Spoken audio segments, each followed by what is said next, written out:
All right, good afternoon, everybody. Thank you so much for joining us. As usual, I'm going to fiddle around over here, try to get some stuff up, make sure I can see who's watching us and who has questions and what's going on. Today, we have the rodeo coach from South Dakota State University, Ron Scovely. I probably still didn't say that right, and we just had this conversation. Thank you so much for joining us today. Let's see, I'm going to make sure I hit the record button so I can get this recorded. So for those of you that are tuning in, or for those of you that are new, we welcome you. My name is Heidi Foy. I'm the creator of opportunities here at Bullfrog Creatives. Kind of an interesting platform that I have created. I have a long history of kind of being a part of the family, the rodeo family, which that's kind of exactly what it is. It's always interesting because every time I talk to somebody, there's another connection to somebody else, to somebody else, to somebody else. It's not 5 degrees of separation in the rodeo world. There's usually less than that, I would say. So I just have a passion for rodeo and for college rodeo in particular. I had a great experience when I was rodeoing, and probably even better experience volunteering with the NARA and the CNFR afterwards. So kind of just doing my part to help out, I suppose, trying to get this pulled up on Facebook here. So thank you so much for joining us. We will kick off, well, actually wrap up this week of our interviews and college profiles today, and then we will take Monday off. I don't know how much of off it will be. It will probably be a lot of work around the house. I should have scheduled one on Monday, so I could have at least had 1 hour off. Isn't that kind of how it goes usually? We'll do 2 more next week, and it seems like the interest is kind of fading a little bit, but we'll continue to provide a platform for coaches that are interested for a little while, and then I'm probably going to pull the plug, and we'll see what else we can come up with and create some other opportunities for you guys to make those connections. So again, today we have South Dakota State University. Ron, let's talk about your school a little bit. Tell me where y'all are located. We're in Brookings, South Dakota. It's about 45 miles north of Sioux Falls on the eastern side, right off a Minnesota border.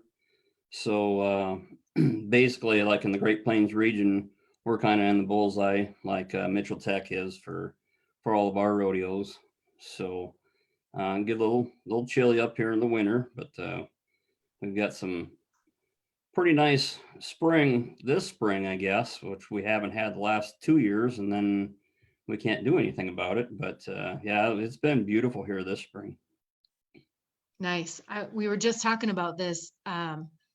It seems like spring took a little while for us here in Casper, and something that I'm not going to say it always goes away every year, but it usually dies down a little bit is the wind. And I think the snow went away, but the wind has been sticking around. So I'm real ready for that to go now.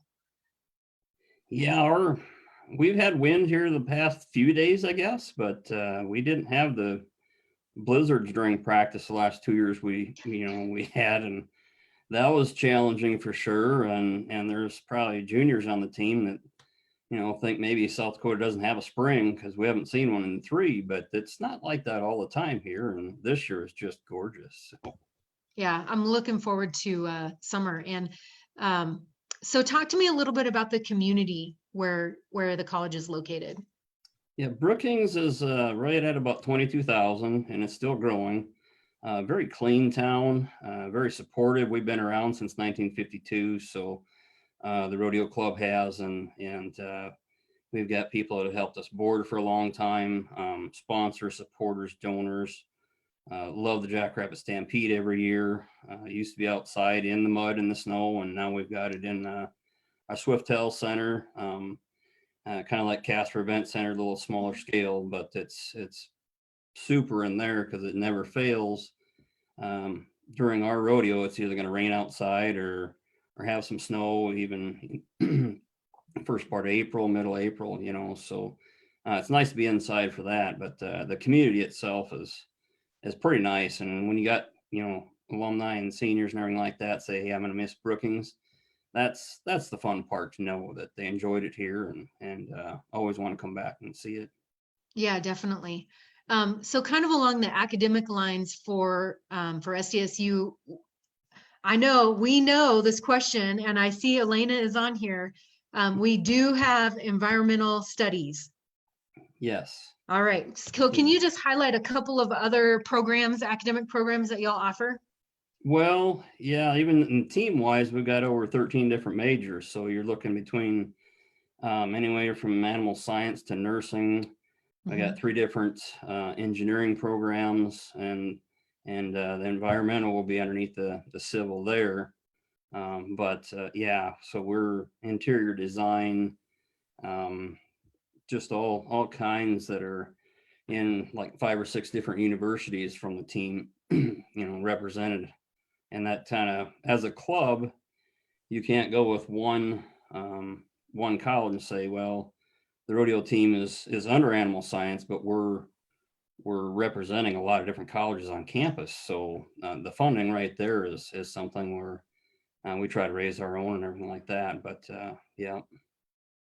Okay. Can you talk to me? I know we've pretty much asked the same questions for everyone. I know when I attended junior college in Powell, there was a requirement for freshmen as far as where they could live. Do y'all have that requirement for dormitory or off campus? We do, yeah. The freshmen and sophomores are required unless obviously they have family in town. Mhm. And I think 6 or 8 years ago, we started building new dorms after a huge campaign. So we've got beautiful new dorms all over campus. And I think construction on campus actually has been going for the last 10 years since I started. Is one street's closed or another street's closed. So unfortunately, our visits this summer are going to be virtual. They're not going to let kids come on campus, which is something that's probably it's going to be okay. But Mhm. to come see the campus and all the brand new buildings and the green grass and everything we've made here in the last 10 years is something that even if they're in town, they can drive around. They just can't have a tour on campus right now. So. Yeah, so I would be interested, Ron, let us know when those virtual tours are, and we'll post that information on our website here just to make sure that everybody gets the information they're looking for. Exactly. Yeah, they're kind of going through some of that right now and how we're going to come back to campus this fall. They kind of mentioned we will be coming back, but some of our larger lectures are probably going to be on a Zoom, something like that. So you don't have Mhm. so many kids in one class, and they're working through that. But here in South Dakota, we've been pretty lucky that they're letting us do a few of those things, and Mhm. I miss my team, so I can't wait for them to come back. And Yeah, I imagine. even Um, practices are a little different. So. yeah. So I assume transfer kids are the same. You know, if you transfer in from a junior college, those requirements for living, the housing requirements are waived, obviously, because it's a junior, you transfer as a junior, correct? Yeah, right. Okay, Mhm. great. So let's talk about the good stuff. Let's talk about your rodeo program, Ron. Um, you mentioned an indoor facility where you have the Jackrabbit Stampede. What about a practice facility year round? Do you guys have something set up for that? That the indoor practice is right along with the Swiftel Center there. That's in a different building. Obviously, we're not going to have it in the main event center, but it's a 90 by 250 dirt floor and heated and it's only 2 miles away from our indoor practice. So everything we've got between the local boarders that help us out, team boarding, livestock, and everything's within 3 or 4 miles. So um, it's not like we've got to go too far to get everything put together. So So you have mentioned the boarding. I assume you keep saying local boarders. You have some people there that probably are supporters of the rodeo program that your student athletes can keep their horses at, or talk about that a little bit. exactly, yeah. No, there's I think last count there's 7 or 8 around town that have helped us for a long, long time, and everything from little indoor barns of their own. If the team doesn't want to haul in just to exercise a Mhm. horse or something like that. And others have heated indoor stalls so they can get going a little early if they wanted to. So yeah, there's a variety there, and it's very reasonable. So when we've got put together our prices for our team boarding, which is really not any handier than the other local boarders out there, they all kind of mesh on what we've got to offer. So. Okay. And what do you, I guess, what do you guys charge for boarding horses? You're going to average probably around, $100 a horse per month. You provide the feed but like I said, some of the ones that have the heated indoor stalls, indoor arena, they're going to be a little more there just to cover their costs and everything like that. But so yeah, it's in some of them, we'll give you a break if you got multiple horses. But Okay. yep, there's a lot of variety there. Okay, great. And then let's talk about stock. I know some colleges lease stock, some colleges own stock. I know I didn't leave home without at least a couple of goats. What can you explain the situation at SDSU for us? Yeah, we lease our team roping steers. They don't come from very far away because obviously we only need them 3 months fall, 3 months in the spring, and in the summer everybody scatters, so there's not many people around. They're home practicing or doing jobs or anything like that. Calves will buy 40 to 50 calves in the fall and the spring, just to make sure after we run through all our pens of calves that there's extra calves that nobody wants to score or run or whatever, and we'll run the last 10 through if they don't want them. That's kind of my job, to make sure everybody's had plenty. And goats, we've had been blessed with our goat tires in the last 10 years. Somebody bring 5, other bring 5, and we've had quite a few of the region directors on our team over the last 10 years too. So we had to haul the goats to the region rodeos and everything like that to make sure that they at least get tied once a week and prepared for the rodeos there. But in the rough stock, Sutton Rodeos is just 3 hours west of us. So if we have enough that want to practice bareback riding, bronc riding, or anything like that, they can either run out there and get on a few, or they've brought them over multiple times too. And a lot of that depends on class schedules too. So for us to be so precise on these are the days that we're going to practice, bulls, broncs, everything, we try to do all in one night if we can, but then a study session might come up, or for a test the next day, and that's what we're here for. So Right.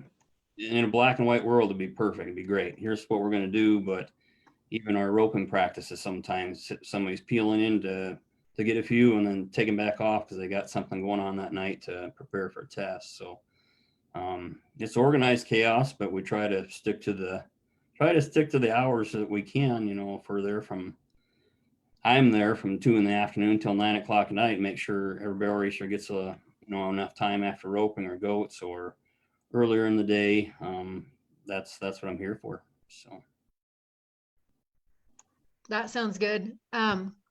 So let's talk a little bit about this fall. I know everything kind of got tossed up in the air. You got a few more athletes that are going to be sticking around that maybe weren't planning to stick around originally. Are you done recruiting? Are you still looking for spots to fill that team? And do you have any scholarship money? yeah, on the extra year of eligibility, I was pretty excited to hear about that when that came out. And then as I got to, questioning a few of the team members, what their plans were, I don't know. We'll have a few that stick around, but even our juniors are kind of set on their 4-year schedule and got jobs lined up or what they want to do. They may change their mind next year, but for sure, my seniors, there's only, a few that said, yeah, I want the extra year, but others, they're kind of in line with all their studies and everything like that. So we didn't quite get the numbers that I wanted that said, hey, yeah, we want to come back, but that's exciting too, knowing that they're set on what they want to do and everything like that. So scholarship wise and recruiting, I think we got 10 on the list guaranteed for this fall, and I'll probably get between 40 and 50 visits a year, just coming to the school and looking around and everything. So on a team size of between, 40, 45 to 50 per year, if everybody showed up that came and visited, I'd probably be in trouble. So we could have a huge team in about 3 or 4 years. So 99% of them, yeah, they're great athletes too, but they're set on SDSU. I want to go into nursing. I want to go into this. You've got scheduled practices, so this is a good fit. And it's really hard to say, no, I'm sorry, you can't rodeo, because we're full. And we've had good success with that the way it is. And